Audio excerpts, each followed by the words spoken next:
So I have a quick mindset shift homework assignment for you if you want one. I was thinking about the abundance of the universe. Stay with me here. I was thinking about just the absolutely mind-blowing, astonishing abundance of life itself. Every pine needle on every tree in the universe, like every speck of dust, every grain of sand, every thread in every curtain in every home, every tiny thread in every rug, in every textile. There's billions and zillions in your home alone. It's mind-blowing. It's mind-blowing, the abundance of the universe. And I was thinking about every leg on every gnat that's floating around in the sunlight, every eyelash on every bird, and there's billions of birds. I mean, I could just go on and on. I could just go on and on about the abundance of this universe. And then, so I was thinking, the question came to me, what would it take to know that money, the abundance of money, was available to you the same way the abundance of the universe is? That it was also that abundant, whether or not it was available to you even. Okay, let's just take that off the table to make it a little easier for you to visualize. What would it take for you to know that it's that abundantly infinite in supply as the rest of the abundance of the entire universe, of the world? What would that take? And immediately, the first thing that came to me was, it wouldn't be money. It definitely wouldn't be money that it would take that, because even if you received an absolute windfall of money, you would just tell yourself that it's because you're one of the lucky few and you just happen to come into all this money through whatever, the lottery or inheritance or whatever. Or if you built up a business and you made it really successful and you made a lot of money, then you would tell yourself that that's just because I worked really hard and I built up this business and I'm one of the lucky few.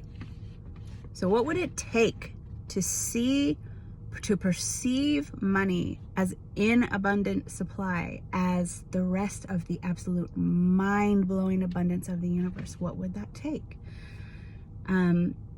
And I sat with that for a while, and I'm just leaving that as an open-ended question. But the next thing that came to me that I would like you to maybe explore for yourself is that, for starters, one of the first things that you can do with that is to open your eyes to that, to begin to notice money wherever you see it and however you see it. Notice what's being bought and sold. Notice who's getting paid for what all over the world. Just notice money in flow. Notice how many currencies there are in the world. Notice all the different forms that money comes in, from gold to silver to paper dollars to credit card numbers on a screen floating around through the atmosphere in internet space. Just beginning to notice. So begin to notice. Make that your assignment, to begin to notice money as you also begin to notice the abundance of this universe, the abundance of clouds in the sky, the abundance of every little thing that, like I was mentioning before. If you haven't thought about those things, start thinking about those things.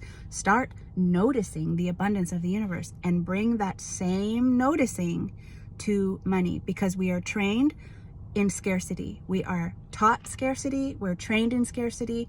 We're taught fear and scarcity, and that scarcity makes us competitive. It puts us into competition, and competition makes us constantly feel that we need to better ourselves, and constantly feeling we need to better ourselves makes us feel like we're never good enough,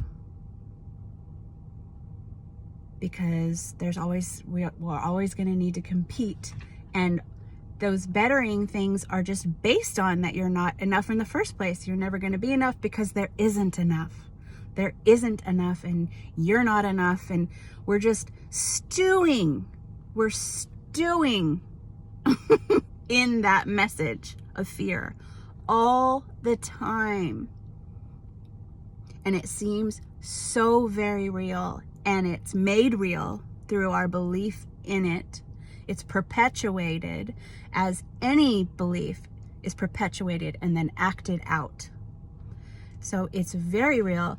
And the more that we focus our attention on the abundance of it versus the lack of it, which is very hard to do when you've been trained to look at the lack.